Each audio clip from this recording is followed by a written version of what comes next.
आखाती राष्ट्रात सुरू असलेल्या युद्धाचा परिणाम भारतामध्ये मोठ्या अनेक वस्तूंवर झाल्याचं पाहायला मिळतंय.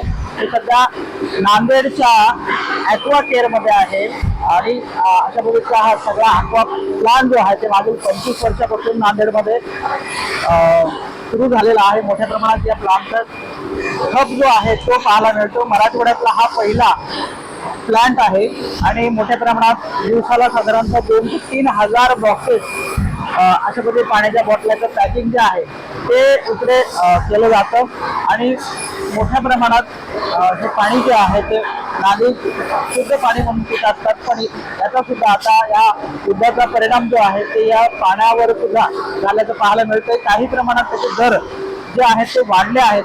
नेमके दर किती वाढलेत या संदर्भात या प्लॅनचे मालक जे आहेत शैलेश कराळे सर त्यांच्याशी बोलणार आहोत.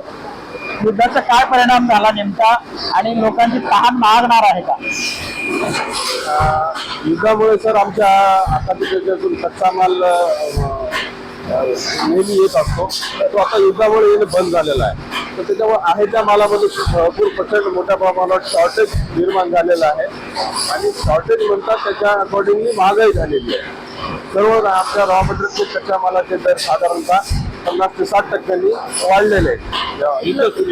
रॉ मटेरियल लागतं याच्यासाठी आणि रॅपर रोल लागतात, आम्हाला कॅप लागते, प्रीफॉर्मचे ट्यूब लागतात. प्रीफॉर्म ते सगळं 50 ते 60 रुपयांनी महाग झालेलं आहे. 50 ते 60% ओव्हरऑल बोलू शकतो आपण. सगळं बाहेर परत देशातूनच येतं का जे रॉ मटेरियल आहे? कर्ड ऑइल येतं, त्याच्यापासून पॉलिमरचा तो ग्रॅन्युअल्स तयार होतात. ते कर्ड ऑइल आहे ना आकाशातून बंद झाल्यामुळे आहे त्या मटेरियलमध्ये शॉर्टेज झालं आणि त्यातनंही महागाई झाली. जे काही दर वाढले 50-60% रॉ मटेरियल, आता हे रिटेलर तर जाणार आहे तर त्याचा किती परिणाम झाला? साधारण किती % वाढ झाली? साधारणतः एक 15 ते 20 रुपये पर बॉक्स. जे 12 बॉटलचा बॉक्स असतो तो 15 ते 20 रुपये पर बॉक्स साधारणतः रेट वाढलेले आहेत. याचा परिणाम जो आहे तो सामान्य माणसाला त्याचा दळा भोगावा लागतो का? त्याचे दर काही वाढतील का? बॉक्स जो एंड कस्टमर आहे, सर्वसाधारण जो ग्राहक आहे पाणी पिणारा, त्यांच्यासाठी हे रेट वाढलेले नाही. हा जो तफावत आहे मॅन्युफॅक्चरर आणि डीलर आणि रिटेलर यांच्यामध्येच हे रेट आहे, वाढीव रेट. एंड कस्टमरला जे बॉटलचा रेट आहे MRP नुसारच भेटत आहे. एंड कस्टमरला याचा फटका नाही बसलेला आहे.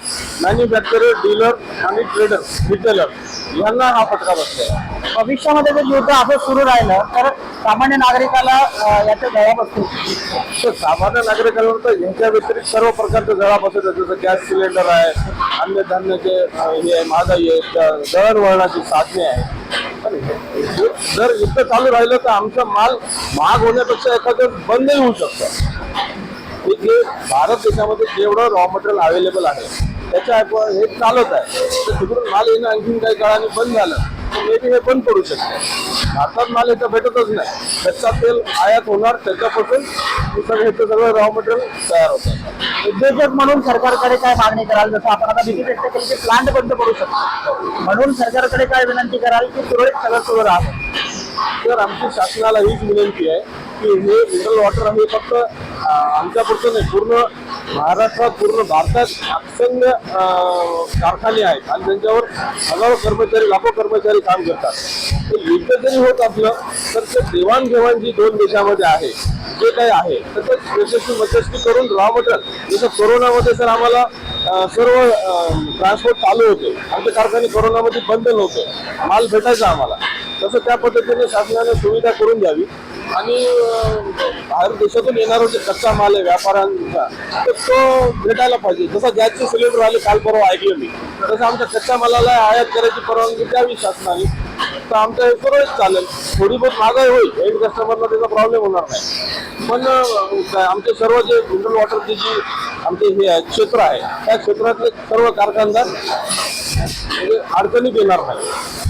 मिनरल वॉटरचा व्यवसाय जोपासण्यासाठी जे आहे ते सरकारनं महत्वाची पावले उचलावीत आणि जरी रॉ मटेरियल महागला असलं तरी सर्वसामान्य माणसाच्या जीवनावर किंवा त्याला कुठली झळा पोचणार नाही अशा पद्धतीचं माहिती जी आहे ती या प्लॅनचे मालक शैलेश कराळे यांनी दिली आहे. व्हिडिओ जर्नलिस्ट गणेशसह गजानन देशमुख, TV9 मराठी, नांदेड.